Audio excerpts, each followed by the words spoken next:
Tuluyan na nga raw nahulog ang loob ng TV actress na si Kim Chiu sa aktor na si Paolo Avellino, ayon sa mga nasagap na impormasyon. Sa online kasi ay nagkalat ang mga pictures at videos kung saan nakukuhanan ang dalawa na komportable at sobrang sweet sa isa't isa. Nagugustuhan daw ni Kim ang mga gestures na ipinapakita sa kanya ni Paolo. May nakapagsabi nga na source na unti-unti pala ay nahuhulog itong si Kim kay Paolo. Bukod doon, maasikaso.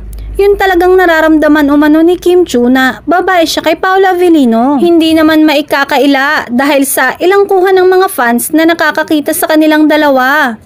Samantala, sinabi rin ng source na wala pa ring linaw ang hiwalayan ni na Paolo at aktres na si Janine Gutierrez. May mga nagsabi naman, wala rin kasiguraduhan na nahuhulog din si Paolo sa aktres o baka sumasabay lang sa promotion ng kanilang proyekto.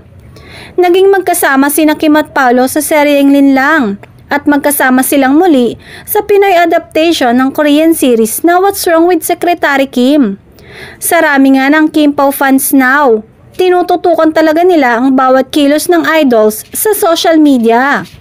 Patokan din lang at talagang mas pinagkaguluhan ng netizens ang inanunsyong local adaptation ng ABS-CBN at VIU para sa K-drama na What's Wrong with Secretary Kim na pagbibidahang muli ni na Kim Chiu at Paolo Avellino.